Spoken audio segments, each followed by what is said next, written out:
Hi everyone, कैसे हैं आप लोग। सो गाइस, अगले 15 से 20 मिनट में अकाउंट्स का एक बहुत important chapter that is under writing of shares and debentures हम लोग डिस्कस करने जा रहे हैं। एज यू ऑल नो कि इस पूरे चैप्टर के अंदर आपको 3 स्टेप्स करने होते थे। पहला, आपको पता होना चाहिए जर्नल एंट्रीज।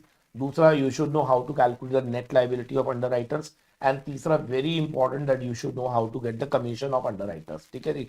तो सबसे पहले हम बात करेंगे अंडर राइटिंग कितने तरह की होती है। आई होप सबको मालूम है अंडर राइटिंग होता क्या है।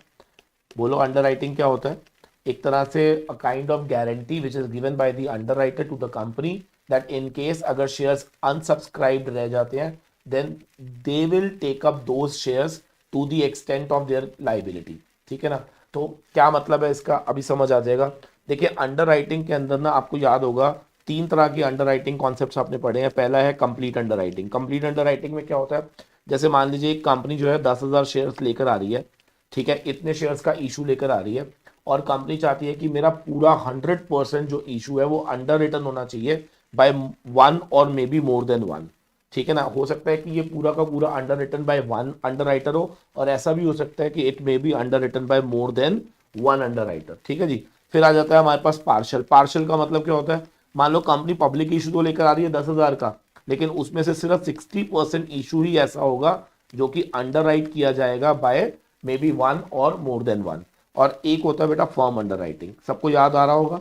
ठीक है, तो हम एक एक करके तीनों केस पढ़ेंगे। सबसे पहले बात करते हैं कंप्लीट अंडर राइटिंग की। देखिए, कंप्लीट अंडर राइटिंग में जितना भी कंपनी इशू लेकर आ रही है पूरा का पूरा 100% अंडर रिटर्न होता है इधर बाय वन और मोर देन वन। देखिए, अगर पेपर में आ जाता है कि सिर्फ ये एक ही आदमी अंडर राइट कर रहा है फिर तो बहुत ही आसान होता है। जो भी उसकी ग्रॉस लाइबिलिटी है, अब ग्रॉस लाइबिलिटी क्या होगा, जितना कंपनी इशू कर रही होगी। मान लो कंपनी इशू कर रही है 10,000 शेयर, तो क्या ग्रॉस लाइबिलिटी भी कितनी होगी, 10,000। इसमें से माइनस करेंगे जितनी भी एप्लीकेशन कंपनी के पास रिसीव्ड हो जाएंगी, और जो बच जाएंगी क्या वो नेट लाइबिलिटी बन जाएगी उस अंडर राइटर की। सिंपल है ना, ये तो बिल्कुल लल्लू सा केस है, पेपर में आता भी नहीं है ये।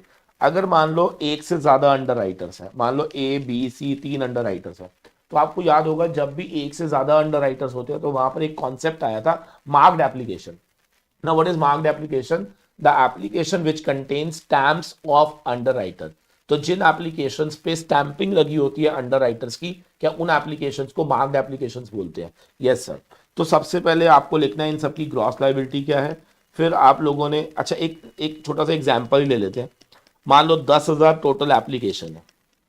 ठीक है, जो हम लोग इशू करना चाह रहे हैं, और इन तीनों ने 5:3:2 की रेशो में इन्होंने कहा जी हम अंडरराइट करेंगे। तो इसका मतलब इनकी जो ग्रॉस लाइबिलिटी है वो कितनी आएगी, 5,000, 3,000 और 2,000। ठीक है जी। अब होता क्या है कि क्योंकि जितनी भी एप्लीकेशंस आएंगी कुछ पर मार्किंग होगी और कुछ पे मार्किंग नहीं होगी। जो जिन पर मार्किंग होगी, स्टैंप लगी होगी, उसको क्या बोलेंगे, मार्क्ड एप्लीकेशन।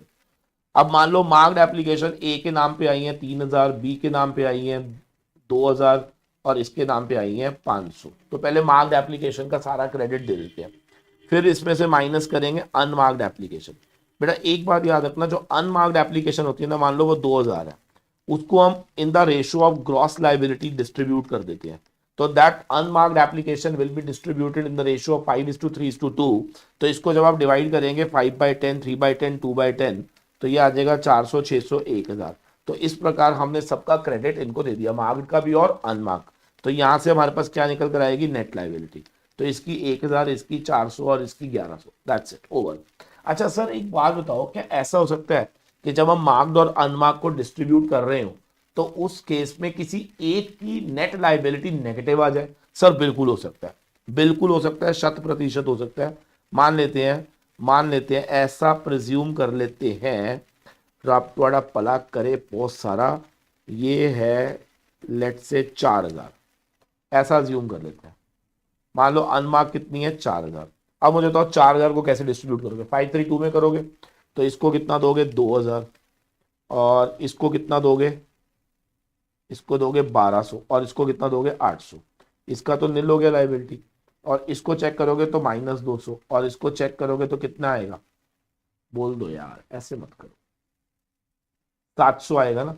तो अभी क्या करना, जिसका नेगेटिव आ गया ना उसको एडजस्ट करेंगे और दूसरे आदमी को दे देना जिसका पॉजिटिव आ रहा है। I hope everybody is clear. अच्छा, बच्चा कहता है सर एक बात बताओ, अगर इन दोनों का पॉजिटिव आ रहा था तो ये 200 को मैं ए और सी दोनों में बांट देता इन द रेशियो ऑफ 5:2, मतलब जो रेशो ए और सी की बचेगी क्या उसी रेशो में इस एक्सेस को डिस्ट्रीब्यूट कर देंगे, सिंपल। और उसके बाद हमारी निकल आएंगे नेट लायबिलिटी। क्लियर है? चलो वेरी गुड। तो अच्छा अब आ जाता है तीसरा केस, जहां पर पार्शियल, पार्शियल का मतलब क्या होता है, मान लो कंपनी इशू तो कर रही है कितने, 10,000 शेयर, लेकिन 60% ऑफ द इशू जो है ना वो अंडर रिटर्न है। अब 60% of the issue under return है, प्लीज ध्यान से मेरी बात सुनना, 60% of the issue under return है।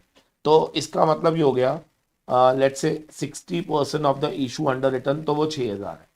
अच्छा एक बात बताओ, अगर मैं कहूं कि 10,000 में से 60% शेयर अंडर रिटर्न है तो रेस्ट 40% की जिम्मेवारी क्या आप साइड पे लिख सकते हो कि ये कंपनी की खुद की है?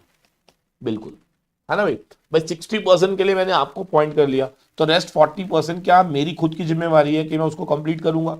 बिल्कुल सर। अब मान लेते हैं इसमें से एप्लीकेशन आ जाती है, मार्क्ड है, पहले सिंपल लिख देते हैं एप्लीकेशन रिसीव्ड, बस ऐसे लिखा हुआ क्वेश्चन में, एप्लीकेशन रिसीव्ड फ्रॉम, मान लेते हैं 6,000 शेयर्स, बस इतना ही लिखा हुआ है। तो अब आप मुझे बताओ जितनी भी एप्लीकेशंस आएंगी, डेफिनेटली एप्लीकेशन जो भी आएंगी, 6,000 आई है ना, तो उसका 60% ए का क्रेडिट में आ जाएगा और रेस्ट 40% क्या कंपनी अपने क्रेडिट में ले लेगी? अच्छा सर आप ये कहना चाह रहे हो कि अगर पार्शियल अंडर रिटर्न है तो जितनी भी एप्लीकेशंस आ रही हैं, जितनी भी एप्लीकेशन आ रही है, क्या वो in the ratio of gross liability distribute हो जाएंगी? बिल्कुल सर। तो यहां पर आपकी 2,400 नेट लायबिलिटी आ जाएगी। ठीक है सर। अब इसी में एक ट्विस्ट दिखा रहा हूं, ध्यान से सुनना, इसी में एक ट्विस्ट ध्यान से सुनना। अगर मैं बोलूं कि कंपनी ने 10,000 शेयर इशू करे हैं, ठीक है, जिसमें से 60% जो था वो अंडर रिटर्न था बाय मिस्टर एक्स, ठीक है, और अगर मैं बोलूं कि टोटल एप्लीकेशन जो रिसीव्ड थी मान लो 7,000 थी, जिसमें से 4,000 पे मार्किंग था एज एक्स, ठीक है sir. Gross liability, mister x की ग्रॉस लायबिलिटी बताओ कितनी है? 60% ऑफ 10,000, 6,000। यहां तक ठीक था ना? ठीक है। अब कितनी एप्लीकेशन आई है ये बताओ? 7,000 आई है, जिसमें से मार्क कितनी है? 4,000। तो बेटा पहले मार्क का क्रेडिट दे दो। ठीक है सर, दे दिया। अब मुझे बताओ 7 में से 4 तो मार्क्ड है, 3,000 क्या है? अनमार्क्ड। अब क्या करें सर? सर ध्यान से सुन लेना मेरी बात जो मैं बोलने जा रहा हूं। अनमार्क्ड का क्रेडिट इसको अभी नहीं मिलेगा। सर क्यों नहीं मिलेगा? समझो मेरी बात को। देखो, कंपनी ने कहा कि टोटल एप्लीकेशन कितनी आई है? 7। क्योंकि कंपनी ने इसको 60% अंडरराइट किया था, तो मैंने अभी अभी बोला आपको कि कंपनी की खुद की जिम्मेवारी भी थी फॉर 4,000 शेयर्स की। ठीक है, पहले वाले क्वेश्चन में क्या हुआ था? एक भी एप्लीकेशन पे स्टैंपिंग नहीं थी, तो क्या कंपनी ने आपके साथ मिलकर क्या उसका डिस्ट्रीब्यूशन कर लिया in the ratio of gross liability? लेकिन यहां प्रॉब्लम हो रही है, क्योंकि यहां पे आपने स्टैंप लगवा दी है। अब कंपनी कहती है कि भैया अगर स्टैंप वाली तेरी है तो मैं मान के चलूंगी क्या कि जिन पे स्टैंप नहीं था क्या वो कंपनी के पास डायरेक्ट आए होंगे, तो क्या उसका क्रेडिट तुझे ना देकर क्या कंपनी अपने अकाउंट में ले लेगी?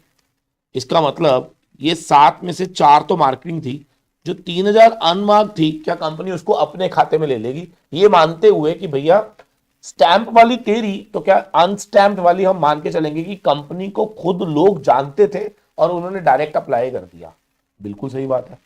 लेकिन अगर ऐसा हो जाता कि ये जो अनमार्क्ड एप्लीकेशन है वो 9,000 होती, लेट्स से टोटल 9 होती, 4 मार्क्ड होती, तो अनमार्क कितनी निकलती? 5। तो बेटा यहां पे 5 नहीं आ सकता था, बताओ क्यों? क्योंकि कंपनी 4 से ज्यादा तो लायबिलिटी है ही नहीं। लेकिन अगर मान लो यहां पर अनमार्क 5 होती तो कंपनी 4,000 ले लेती और 1,000 आपको दे देती। समझ आ गया ना? तो इस पर्टिकुलर केस के अंदर क्योंकि मेरा अनमार्क्ड एप्लीकेशन 3,000 था और वो कंपनी ने पूरा एडजस्ट कर लिया, तो आपको जहां पे क्रेडिट मिलेगा ही नहीं, तो आपकी नेट लायबिलिटी कितनी दिखेगी मुझे? 2,000 एप्लीकेशन आपके नाम पर, 2,000 शेयर का नेट लायबिलिटी आपको देखने को मिलेगा। क्या समझ आ गया? सर पहले वाले में ऐसा क्यों नहीं करा? क्योंकि यार समझो ना, अनमार्क था, तो जब अनमार्क था तो उन्होंने आपस में बांट लिया। लेकिन वो कहता है भाई मार्क में तो तूने अपने आप को प्रायोरिटाइज कर दिया ना, तो फिर अनमार्क में मैं अपने आप को प्रायोरिटाइज करूंगी। हाँ अगर उसमें सरप्लस बचेगा तो मैं तुझे दूंगी, नहीं तो नहीं दूंगी, सिंपल। ठीक है सर, बहुत बढ़िया। सर इसके बाद आ जाता है हमारे पास next case, that is firm underwriting. Sir आपको याद होगा फर्म अंडर राइटिंग को आपने 2 बार पढ़ा था, याद है? 2 बार कैसे पढ़ा था? सर एक बार ही आपने ऐसे पढ़ा था, मान लो 2 अंडर राइटर्स हैं, पहले इनकी ग्रॉस लायबिलिटी, फिर माइनस करो मार्क्ड, फिर माइनस करो अनमार्क्ड, फिर माइनस करो फर्म। याद आ रहा है? यहाँ पे आएगी नेट लायबिलिटी, फिर उसमें करते हैं एडजस्टमेंट, और फिर फर्म को वापस ऐड बैक। कुछ ऐसा पढ़ा था आपने, फॉर्मेट पढ़ा था, याद है? इसमें ना आपने 2 तरह के क्वेश्चन सॉल्व करे थे, फर्म ट्रीटेड एज मार्क्ड, एक तो आपको ये पढ़ाया गया था। अच्छा, जब फर्म ट्रीटेड एज मार्क्ड होता है तो जिसके जिसके नाम पर फर्म अंडर राइटिंग थी, क्या उसके अकाउंट से उतना ही माइनस होता है? अच्छा, कई बच्चों को याद भी नहीं आ रहा होगा फर्म अंडर राइटिंग क्या होता है। फर्म अंडर राइटिंग का मतलब होता है डेफिनेट कमिटमेंट, यानी कि अगर ए ने बोल दिया कि मेरे नाम पे 5,000 एप्लीकेशन की फर्म अंडर राइटिंग है, तो उसका मिनिमम लाइबिलिटी 5,000 आना चाहिए, ध्यान रखना। फर्म का मतलब होता है डेफिनेट कमिटमेंट। क्या होता है? Definite commitment. अब बच्चा कहता है सर इसका एक क्वेश्चन करा दो, क्योंकि यही कंफ्यूज करता है। तो याद याद रखना, सेम क्वेश्चन को अब हम 2 बार करेंगे। एक क्वेश्चन मैं आपको देता हूं, आपको समझ आ जाएगा। लिखो, एक्स लिमिटेड इशू करना चाह रही है 10,000 shares, issue underwritten by X and Y in ratio of 3:2. Firm underwriting by X 1,000 and by Y 500। इन्होंने पहले भैया अपनी फर्म अंडर राइटिंग दी हुई है 1,000 और 500। ठीक है सर, कोई प्रॉब्लम नहीं है। ठीक है, नेक्स्ट वो कह रहा है कि हमारे पास एप्लीकेशन रिसीव्ड हुई है, लेट्स से 7,000। टोटल एप्लीकेशन आपके पास कितनी आई है? 7,000। ठीक है जी, ठीक है, आगे लिख लो, मार्क्ड एप्लीकेशन,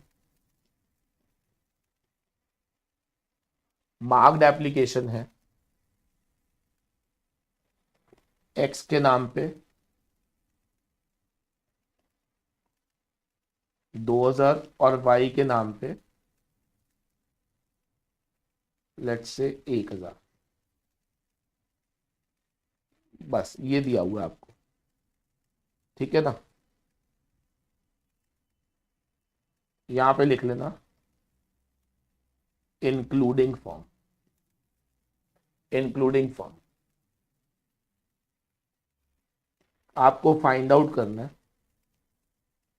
नेट लायबिलिटी, ठीक है? और यहां पे लिख देंगे फॉर्म को ट्रीट किया जा रहा है एज मार्क्ड एप्लीकेशन। 2 मिनट देने हैं बस आपने मुझे, देखो कैसे करेंगे। यहां पे लिखो एक्स वाई, माइनस करो मार्क्ड एप्लीकेशन, माइनस करो अनमार्क्ड एप्लीकेशन, माइनस करो फॉर्म। ठीक है ना? आराम आराम से देखो टोटल कितनी एप्लीकेशन आई है ये बताओ। 7,000 इंक्लूडिंग फर्म है ये, इंक्लूडिंग क्या है? फर्म। तो बेटा जी इसमें से फर्म हटा दो, फर्म कितनी है? 1,500। तो इसका मतलब बाहर से कितनी आई? 5,500। इसमें से 3,000 क्या है? मार्क्ड। तो अनमार्क कितनी हुई? 25। ये चार्ट समझ आया आपको क्या हुआ? ये टोटल 7,000 में फर्म 1,500 है, ठीक है? रेस्ट बची 5,500। 5,500 में से 3,000 मार्क्ड है और 2,500 अनमार्क्ड है। पहले तो ये चार्ट क्लियर है या नहीं? ठीक। अब क्या करना है आपने? सबसे पहले आपने मार्क्ड माइनस करनी है 2,000 और 1,000। अच्छा पहले ग्रॉस लायबिलिटी बता दो। Gross liability, gross liability, gross liability 10,000 का 3:2, 6 और 4। फिर मार्क्ड माइनस करनी है 2,000 1,000, फिर अनमार्क्ड माइनस करनी है 2,500 in the ratio of gross liability, यानी कि 1,500 और 1,000। और अब माइनस करनी है फर्म। बस छोटी सी बात याद रखना, ये जो फर्म आप माइनस कर रहे हो ना, सुन लो सुन लो सुन लो, ये कैसे माइनस होगी इन्होंने क्लियर कर दिया, एज मार्क्ड। एज मार्क का मतलब होता है जिसने जितना बोला था, 1000 और 500, खत्म।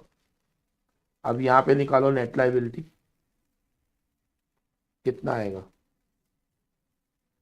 6000 में से 4500 गए 1500, और यहाँ पे भी 1500। फिर याद करो इसमें फर्म एड बैक हो जाता था। अच्छा बच्चा, जिन्होंने क्लास ढंग से पढ़ी हुई है उनको तो मालूम है ये क्या हुआ है, लेकिन जिन्होंने क्लास ढंग से नहीं पढ़ी होती,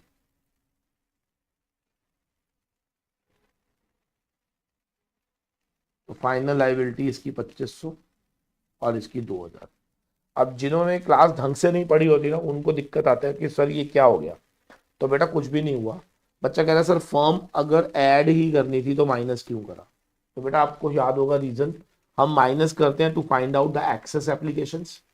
क्योंकि इस क्वेश्चन में एक्सेस नहीं था तो इसलिए आप कह सकते हो कि फर्म को माइनस करना और प्लस करना वह सेम, ठीक है। Otherwise let me clear you कि अगर मान लो फर्म को माइनस करने पर किसी भी एक का आंसर नेगेटिव आता, क्या यही मेन पर्पस था, ऊपर फर्म को माइनस करना और फिर वापस ऐड करना, टू फाइंड आउट किसी का भी एक्सेस है तो उसका क्रेडिट दूसरे को दे दो, बस इतनी सी वजह से हम फर्म को एक बार माइनस करते थे और एक बार प्लस। अच्छा सेम क्वेश्चन अगर आ जाए कि फर्म ट्रीटेड एज अनमार्क्ड, तो आप क्या करोगे, कोई बताएगा, सर कुछ भी नहीं है।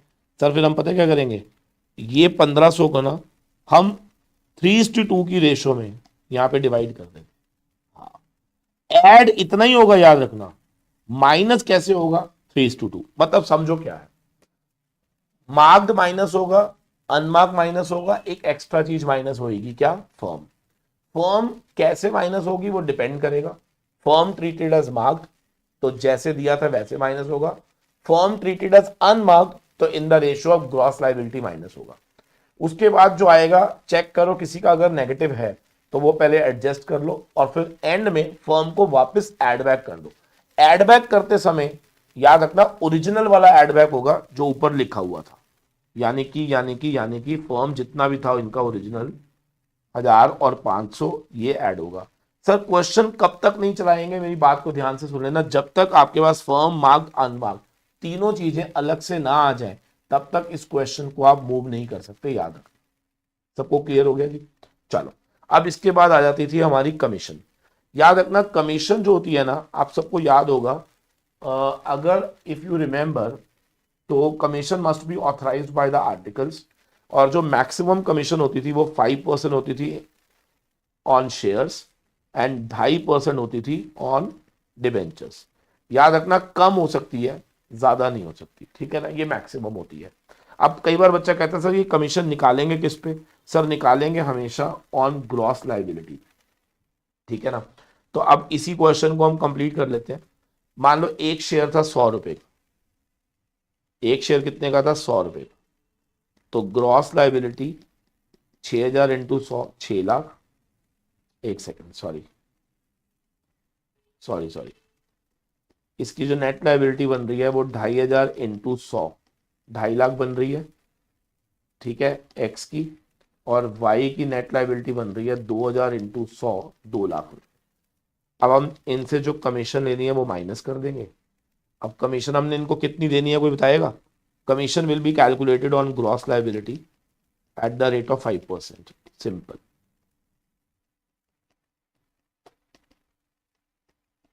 ये जो भी आएगा ना लेस करके, ये आएगा net amount receivable from underwriters, खत्म, ठीक है ना। और इसकी जर्नल एंट्री भी अगर आपको याद हो तो कौन बताएगा, जितना पैसा आपने लेना है उसके लिए अंडरराइटर्स को करो डेबिट, उनको डेटर बनाओ टू शेयर कैपिटल। अब यहां पे हमने इससे कितना लेना है, 2.5 लाख, इससे कितना लेना है, 2 लाख। पहली एंट्री तो ये होगी। फिर आपने क्या करना है, कमीशन डेबिट 2x 2y, और इनको जो कमीशन देनी है वो आप इनको दे दो, और balance amount bank account debit 2x 2y कर दो। 3 जर्नल एंट्री होती है, जितनी उनकी नेट लाइबिलिटी है उतने से पहले तो आप क्या करो, उनको डेटर बनाओ। कमीशन देनी है फिर उसके बाद bank to X to Y का मतलब यहाँ पे क्या हो गया कि जो भी नेट अमाउंट है वो उनसे रिसीव कर लो। अब बच्चा कहता है कमीशन कैसे निकलेगी, अभी अभी मैंने बताया 6,000 का इंटू 100, 6 लाख, 6 लाख का 5%, बोलो 6 लाख का 5% 30,000, और 4 लाख का 5% 20,000, टोटल कमीशन कितनी 50। अब ध्यान से देखो, एक्स से लेने कितने हैं 2.5, उसको देने कितने हैं 30, तो फाइनल अमाउंट 2,20,000 एक्स से ले लो, और यहाँ पे 1,80,000 वाई से ले लो, और बैंक में 4 लाख आ जाएगा, खत्म।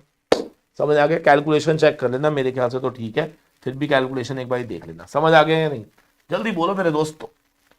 Is that clear? तो ये अंडर राइटिंग था हमारा, और चलो वेरी गुड, मिलते हैं आपसे नेक्स्ट सेशन के अंदर।